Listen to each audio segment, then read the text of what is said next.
বাংলার বিল অঞ্চলগুলো দিনের বেলা যতটা সুন্দর, রাত নামলে সেখানে যেন এক অন্য জগৎ জেগে ওঠে। আমি গিয়েছিলাম নদিয়া জেলার এক গহীন প্রান্তে, কালতহ বিলের ধারে এক পুরনো ডাক বাংলোতে থাকতে। বিলের জলটা একদম স্থির, ঠিক যেন জমাট বাঁধা কালচে রক্ত। চারিদিকে শুধু মাথা উঁচু করে দাঁড়িয়ে আছে কয়েকশো বছরের পুরনো বাঁশ ঝাড়। রাত তখন 11:30। ঝিঁঝি পোকার ডাক হঠাৎ করে থেমে গেল। চারপাশটা এত নিস্তব্ধ যে আমার নিজের হৃৎপিণ্ডের ধকধকানি কানে বাজছিল। হঠাৎ নাকে এলো এক তীব্র গন্ধ, পচা চুনো মাছ আর নোনা কাদার এক উৎকট সংমিশ্রণ। আমি যখন বাংলোর বারান্দায় দাঁড়ালাম, হঠাৎ বিলের কাদা থেকে একটা শব্দ এলো। মনে হলো কেউ কাদার ওপর দিয়ে নগ্ন পায়ে হেঁটে আসছে। আমি টর্চের আলোটা ফেললাম। যা দেখলাম তাতে আমার কলজেটা শুকিয়ে গেল। দেখলাম বিলের ধারে একটা ছায়া বসে আছে। তার শরীরটা লিকলিকে লম্বা, আর তার গায়ের চামড়া মাছের আঁশের মতো ধূসর। সে হাতের তালুতে করে কিছু একটা মুখে দিচ্ছে, আর একটা চপচপ কটকট করে বীভৎস শব্দ করছে।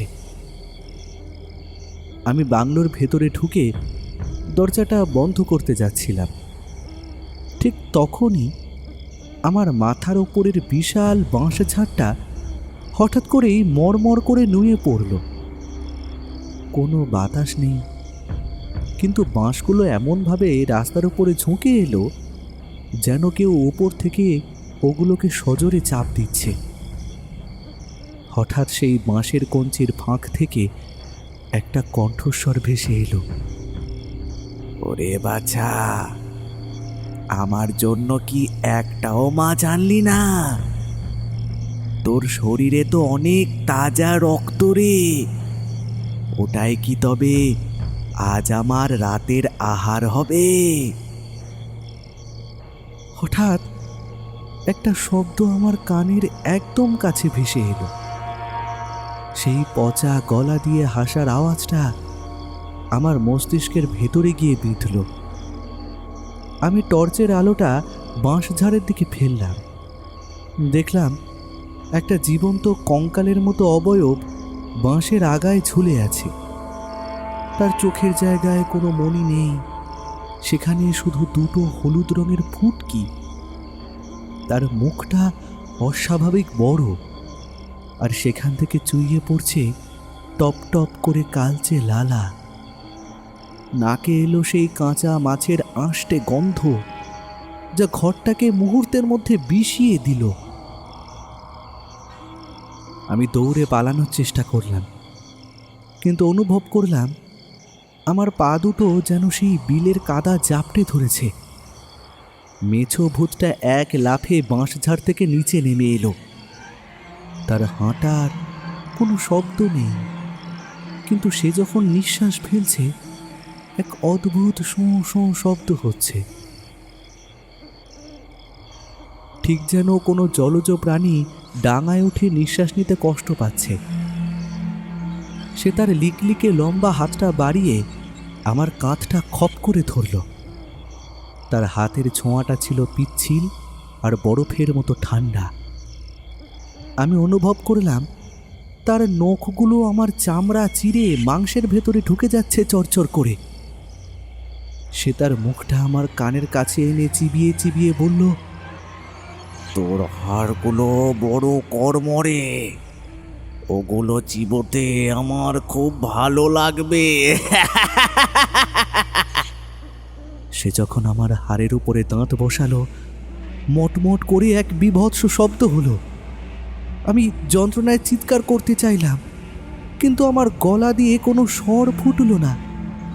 মনে হলো আমার অস্তিত্বটাই ধীরে ধীরে এক পচা কাদার সাগরে তলিয়ে যাচ্ছে। আমি কতক্ষণ ওভাবে যন্ত্রণায় ছটফট করেছিলাম জানি না। হঠাৎ দূর থেকে কোনো এক মন্দিরের শঙ্খধ্বনি ভেসে এলো। সাথে সাথে সেই বাঁশঝাড়ের ডালগুলো সোজা হয়ে গেল এবং সেই মেছো ভূতটি এক বীভৎস চিৎকার দিয়ে ঝপাং করে বিলের কালো জলে ঝাঁপ দিল।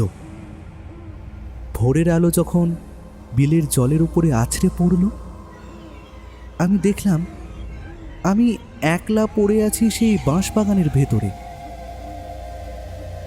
আমার সারা শরীর কালো কাদা আর মাছের আঁশে মাখামাখি, কিন্তু আমার কাঁধে 4টে গভীর কালচে আঁচড় বসে গেছে, যা আজও অমাবস্যার রাতে টাটকা হয়ে ওঠে। গ্রামের প্রাচীন জেলেরা জানালো, 100 বছর আগে এক অভাবী জেলে এই বিলে মাছ চুরি করতে গিয়ে ধরা পড়ে, আর গ্রামবাসী তাকে পিটিয়ে মেরে এই বিলেই ফেলে দেয়। সেই থেকে নাকি আজও সে মেছো ভূত হয়ে এই বাঁশঝাড়ে ওত পেতে থাকে। সে মাছের নেশায় মানুষকে ডেকে নিয়ে তাদের শরীরের রক্ত আর হাড় চিবিয়ে খায়। আজও রাতে আমি যখন কোনো মাছের আঁশটে গন্ধ পাই, আমার নিঃশ্বাস বন্ধ হয়ে আসে। আমার কাঁধের সেই হাড়ের ব্যথাটা আজও অমাবস্যার রাতে জেগে ওঠে। আপনারা যারা আজ রাতে কোনো নির্জন বাঁশঝাড় বা বিলের ধার দিয়ে যাচ্ছেন, সাবধান। কুয়াশার আড়াল থেকে কি কেউ আপনার কাছে মাছ চাইছে? ভালো করে দেখুন তো, বাঁশের ডালটা কি আপনার দিকেই নুইয়ে আসছে?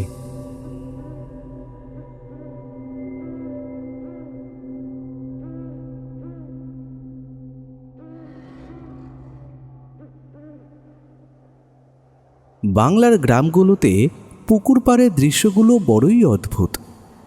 দিনের আলোয় যা সাধারণ, রাত বাড়লে সেখানেই নেমে আসে এক অন্ধকার জগৎ। আমি গিয়েছিলাম বীরভূমের এক নিঝুম গ্রাম অন্ধার পুকুরে। গ্রামের একদম শেষে একটা মরা পুকুর আছে, যার চারপাশটা ঘন শেওড়া গাছে ঢাকা। গ্রামবাসীরা দিনের বেলাতেও ওদিক দিয়ে হাঁটে না। তাদের বিশ্বাস, ওই পুকুর ঘাটে আজও এক অতৃপ্ত আত্মা তার শিকারের অপেক্ষায় বসে থাকে। রাত তখন 11টা। ঝিঝি পোকার ডাক হঠাৎ করেই থেমে গেল। চারপাশটা এত নিস্তব্ধ যে আমার নিজের নিঃশ্বাসের শব্দ দেওয়ালে প্রতিধ্বনিত হচ্ছিল। হঠাৎ নাকে এলো এক তীব্র গন্ধ, পচা পলিমাটি আর শুকনো গোবরের এক অদ্ভুত উৎকট গন্ধ। আমি যখন পুকুর ঘাটের ভাঙা সিঁড়িতে দাঁড়ালাম, হঠাৎ জলের তলা থেকে একটা শব্দ এলো। মনে হলো জলের তলায় কেউ নিঃশ্বাস ছাড়ছে। আমি টর্চের আলোটা জলের উপরে ফেললাম। যা দেখলাম তাতে আমার শিরদাঁড়া দিয়ে ঠান্ডা স্রোত বয়ে গেল। দেখলাম জলের ওপর কয়েকটা সাদা বেলপাতা ভাসছে, কিন্তু সেই পাতাগুলো নিজে থেকেই গোল গোল হয়ে ঘুরছে। আমি মন্দির চত্বরের দিকে পা বাড়ালাম। ঠিক তখনই আমার মাথার ওপরের বিশাল শেওড়া গাছটা হঠাৎ করেই মরমর করে কেঁপে উঠল। কোনো বাতাস নেই, কিন্তু গাছের ডালগুলো এমনভাবে নড়ছে যেন কেউ ওগুলোকে ওপর থেকে সজোরে মরমর করে নাড়াচ্ছে। হঠাৎ সেই ডালগুলোর ফাঁক থেকে একজোড়া লিকলিকে লম্বা হাত বেরিয়ে এলো। হাত দুটো বরফের মতো ফ্যাকাশে সাদা, আর তার নখগুলো অস্বাভাবিক বড়। হঠাৎ একটা শব্দ আমার কানে এলো। মনে হলো কোনো নারী তার পচা গলা দিয়ে হাসার চেষ্টা করছে খিলখিল করে। আমি টর্চের আলোটা উপরের দিকে ফেললাম। দেখলাম গাছের ডালে উল্টো হয়ে ঝুলে আছে এক নারী মূর্তি। পরনে একটা জরাজীর্ণ সাদা শাড়ি, কিন্তু সেই শাড়িটা জায়গায় জায়গায় রক্তে লেপ্টে আছে। তার পায়ের পাতাগুলো উল্টো দিকে ঘোরানো। সে যখন কথা বলল, তার গলার আওয়াজটা মনে হলো কোনো ভাঙা কাঁসা দিয়ে মেঝে ঘষা হচ্ছে। ওরে বাছা, আমার শাড়িটা ধুয়ে দিবি? অনেকদিন রক্ত মাখিয়ে রেখেছি তো, বড় আষ্টে গন্ধ ছাড়ছে। সে হাসতে শুরু করল। তার সেই হাসির সাথে তাল মিলিয়ে শেওড়া গাছের ডালগুলো আমার দিকে নুইয়ে এলো।